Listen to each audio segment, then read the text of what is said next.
All right, y'all, story time. Now this has been one of the most powerful experiences I've actually ever had since being in the coaching space, and it really demonstrates the power of the mind and how our subconscious, which is also called our body, is an extension of the mind, and that when we heal the mind, when we heal the psyche that holds emotions in place, and then those emotions are released, there's a cascading effect of healing that can happen, and instantaneous healing is completely possible. And that's what this story is about. So this was at least, I think, at least 3 years ago now, at a retreat that me and some other facilitators were co-facilitating. And there was a woman at that retreat who was sharing about her digestive issues. And intuitively, I asked her, I said, well, what from your past can you not digest? And she tuned into the digestive pain, got still, and a memory came up. Not a new memory. This has not been a suppressed memory. She said, well, I was abused sexually by my father, and I can't digest the experience. And so we investigated it because I wanted to get to the point of the story that was indigestible. And I knew, it was in the minutia of it. So I said, okay, so what about the experience was not digestible? And she started to share how her father, it was either father or stepfather, would penetrate her. And how it wasn't necessarily forceful, but it was enough to be disturbing. And she's done a lot of work on this, by the way. This wasn't her first time looking at this. And that wasn't the part that was not digestible. The part that was not digestible was, as a child, where she liked it. And this is so common with with sexual abuse. Because, again, our bodies have nerves. And nerves, especially in our genitals, feel good to be touched. I mean, that's not a mystery, right? And this isn't always the case. Sometimes that's not the case. But there are times where at some point it actually feels good. And as a child, we don't know how to interpret that. Because on one end we go, this is abuse, and we don't have that terminology, but we just know it doesn't feel right. And then at the same time, the body... It feels good. There's pleasure receptors being turned on. And so the part that she couldn't digest wasn't that this happened and even happened repeatedly. It was that she liked it to some degree. And so we took inquiry to that moment, which, again, for her to just share this and admit, where there's so much shame, but for her willingness to be so honest and transparent, major courage.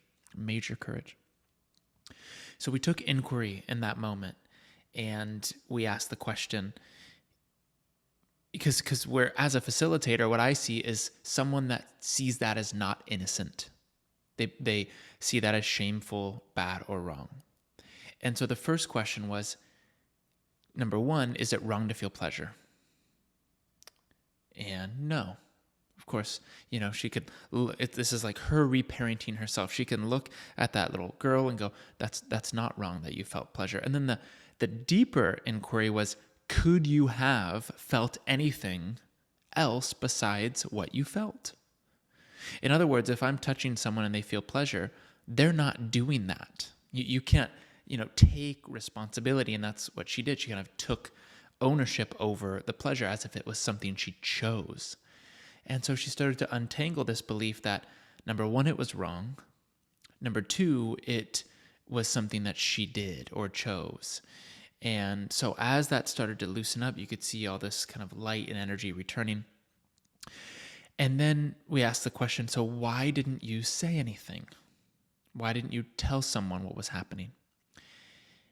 And she said, because it was the only time that I felt loved by my dad. The only time I felt seen. The only time I got his attention. All the other time, there was no love and no attention.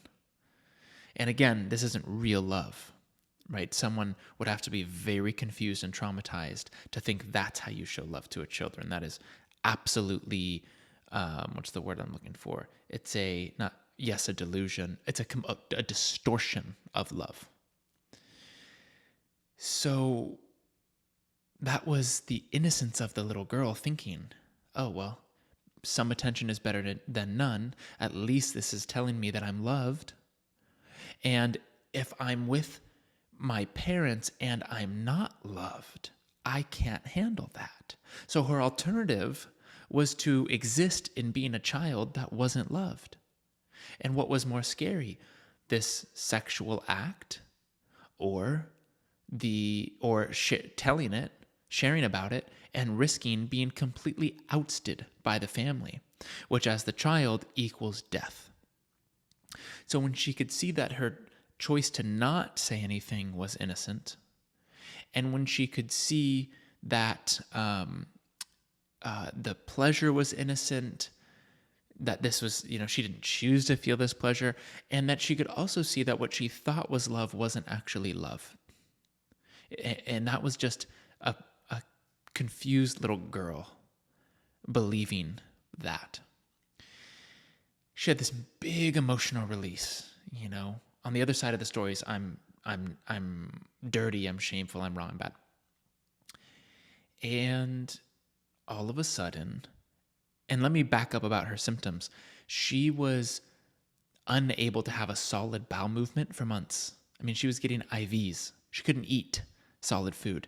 She went to a doctor and got an allergy panel, and he said, oh, you're allergic to, and gave her this whole list of things. She couldn't eat almost anything from the retreat. This was, I think, maybe on day 1 or day 2.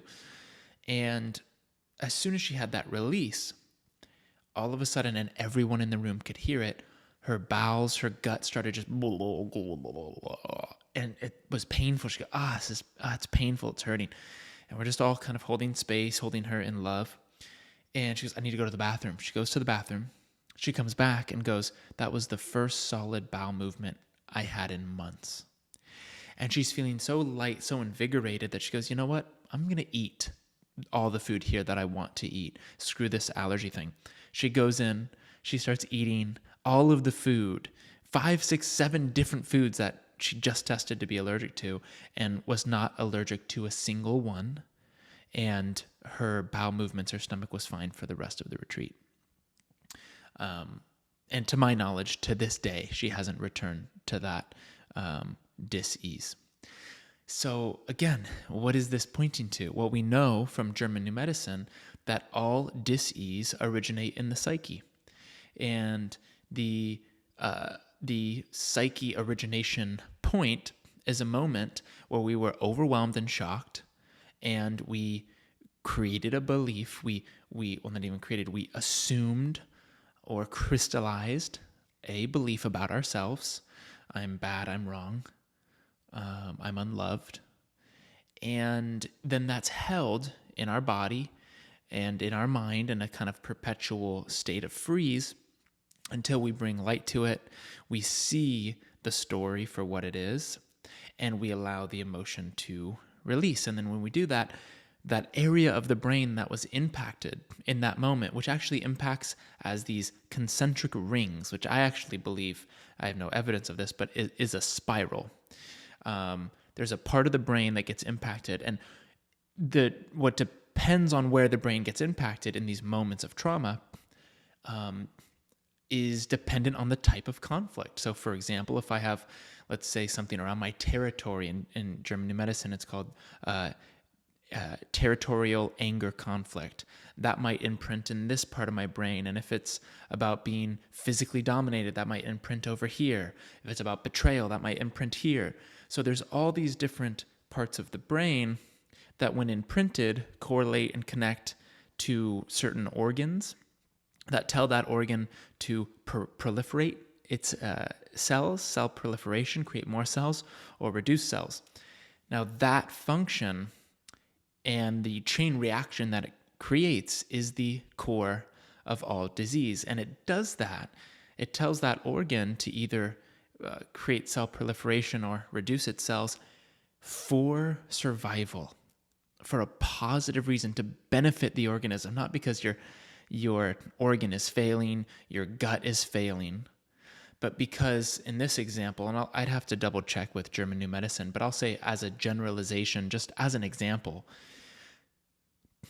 the inability to digest solid food might have been turned on to have that person take a break from solid foods to slow down to rest, because it thinks you're in a dangerous situation. And for you to eat a bunch of food, you won't be able to run away. You won't be able to get away because you're going to be really full and all your energy's going to your gut, where your brain's telling you, no, you need to be ready to run. We don't have time for that digestive stuff. So and that's happening for you. There's nothing wrong with you. Right? So just another example of, and every dis-ease can be traced back to its biological conflict held in the psyche, expressed in the body as emotion, held in the psyche or the mind as not held in the mind, but imprinted in the brain as kind of the remnants of the mind, as the concentric circles. And when you heal the conflict, those circles heal instantly, and then the organs and everything that's corresponding goes through its healing phase. Sometimes it's an instantaneous experience. Sometimes, depending on how long the conflict and how severe it was, it could take a month, it could take 6 months, it could take a year or two to heal and come back into balance. It depends on all the other terrain-based factors. Your hydration, electromagnetic environment, what you're eating, exercise, your ability to detox and cleanse. All of these things can facilitate the healing process. So thank you for listening to this story. I got a lot more stories like this to share with you, and I will see you next time. What's up, y'all? So I realized I didn't really break down how inquiry works, or at least how it was applied in this situation, and kind of the mechanics of why inquiry works. Like, what's actually happening to the psyche? What are the principles of, you could just say, truth, that when they're allowed, when they're taken in, because it's really the truth that's doing the healing. You know, the truth shall set you free. Your faith is healing you. You're saved by grace. It's not me, and it's not the ego of the other person that's doing the healing. Inquiry opens the mind and heart to make room for that healing, but you have to meet it halfway. So let me explain what actually happened in this case. Number one, you separate the event from your thinking about the event. So as long as you think the other person is the source of your suffering, the event itself, the circumstance or environment, anything outside of yourself, as long as that is trapped in the mind, because that's what happens as a little kid, because we don't have these cognitive faculties developed. So we go, oh yeah, from this point forward, I have to protect myself from this kind of experience. And so what will happen? Any man that reminds us, in this case, of the person that abused us, or whatever your scenario is, could be a breakup. It could be you could have been highly stressed while you were eating bread, and then from that point forward, developed a gluten allergy. So whatever reminds you, colors, sounds, food, really pay attention. Think of the memories. Even places in your body that might have had pain at that time. You might, every time you're around a certain food, or you eat a certain food, or a certain type of person with certain smells and colors, it might reenact or re-engage a kind of allergy or a kind of pain in the body. So that's because we're so trained in materialism, cause and effect. Cause is outside of me. So the first step is seeing that cause is not outside. That doesn't mean you blame yourself. It doesn't mean you caused your trauma. Again, this is just basically what happens is you're passed down trauma. Now, they did a study on rats where they would, do like a rose perfume. They'd spray like a rose perfume when they would shock a rat. And over time, you were able to spray the perfume, and the rats would have a adverse reaction as if they were being shocked. Now, the rats had children, and these the offspring of the rats never smelt this before. And they would spray it, and those rats, the rat children, would have the same reaction as their parents, never smelling this before. So what does that show us? There's also been other research on this, that trauma gets passed down through genes. And I think the most in-depth research shows up to 14 generations. So you can't say the child in that moment created and caused their trauma. There was a way of trying to interpret that understanding, interpret that scenario based in survival, trying to survive, that was passed down in the genes. In other words, the internal response to the external experience is a learned pattern. It's a program. And we can't find really the absolute source. I mean, if you take it all the way back, the source is the Big Bang. But if we just look more locally and nuclearly, it's in our family lineage. So really what happened is you're witnessing a program play itself out. And as long as it's unconscious, it will run. And these events happen to bring it to consciousness so we can free ourselves. So the first step is understanding this and seeing, okay, was it the experience that is causing my suffering now? Or is it my thinking and believing about the experience, which is a program? I can't blame myself and I can't blame them. So what starts to happen is when we have understanding, wisdom, which is what this is, we start to see that the person or the scenario wasn't a threat, was never a threat. Instead of trying to overcome a threat, we're dissolving the possibility of an out there boogeyman threat, even though to the child that's very real, and it's important to have compassion for that, for yourself and for others. So that's first step, okay. And you might get really still, and in this case, it was the story that I'm wrong, I'm bad, I can't tell anyone, because if I do, I won't be loved, and I'll be abandoned. And that story is what stuck with her for the rest of her life. And if you look at every moment after the event that has created suffering, there's thousands of moments where that thought, that way of believing and feeling has created suffering, has abused her after the event. And that's really what we're in relationship with, not the event. The event is gone, right? So step one is separating thoughts and beliefs, even emotions, which are the result of thoughts and beliefs, what we're believing to be true, from the event. Then when we're looking at the way of believing and thinking, we're investigating if it's true. And this is an unraveling process that we do with inquiry. And it takes a facilitator that has at least met this in them to be able to see through and into the truth. And that's really the value of inquiry, is when you're sitting with someone that's holding the frequency of truth and clear seeing, you can, in your own pace, match that frequency and start to have the truth revealed to you, not from the facilitator. Because see, in sessions, I only ask the question, and then in a meditative way and in a still way, we sit together and insight is revealed to you from you, and these stories start to get undone and emotions start to move. So we're separating story from event, and then we're looking at the story to see if it's true. As we start seeing that it doesn't make sense and that it's not true, the truth of it is revealed. And when the truth is seen, everything that's not true dissolves. That's the definition of the truth shall set you free. And this happens typically in the turnaround section, when we look at the opposite of the beliefs that were ingrained in that moment and see where those are actually more true. There's one more point here.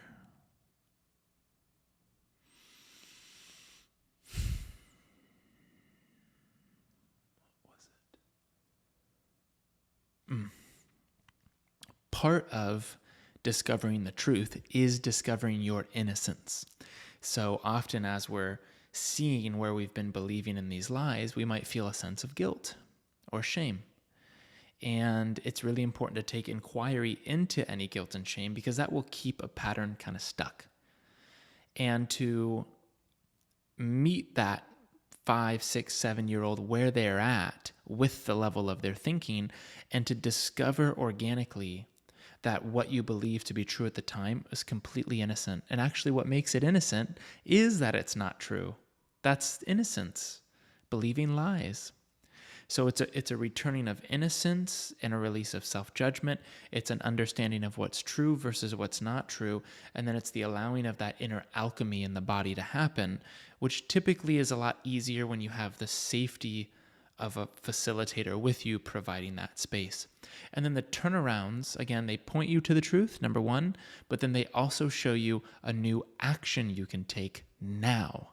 And sometimes it's making amends, maybe not in this case, maybe in this case, right? Because any time we've been abused by someone or hurt by someone, inevitably, if we don't meet that with compassion and inquiry and respond to it completely different, eventually we will attack and hurt them.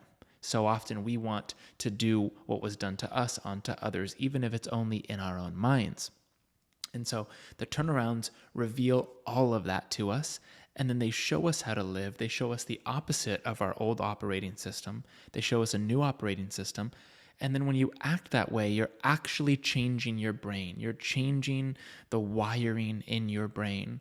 And when you live that in your life, you actually take the action, you feel free. You feel like a totally different version of you, because from the physical point of view, you are. One change is a total change. And that becomes the new norm. And the experience can become something you're grateful for, because it's led you to becoming the person you are now. And that's when you know it's integrated. There's a sustained new way of behaving. There's gratitude. And not only is there gratitude, but often the memory doesn't even need to come up anymore. Or when you think about it, you're not activated. And that's how you can tell you're at a completion point. So if you want support with this, if you want to learn more about inquiry and how this can work for you, I call the process integrated self-inquiry, because we do work somatics in the process as well. Sessions are about an hour to an hour and 20 minutes. And if you have an open mind, if you really want to know the truth, we can get to the root of patterns that you might have held for 30 or 40 or 50 years in one session. And of course, it's not just a one and done for most people, but years of therapy can get condensed in a session through this approach. And that's been my direct experience. And that's been the experience of probably about 1,000 people that I've worked with. So if you're excited about that, if you're interested, go to the link in this video and go to my website, and you can apply for coaching and support there, and any free groups or programs that I'm running as well. So again, thank you for watching, and I'll see you hopefully on the inside.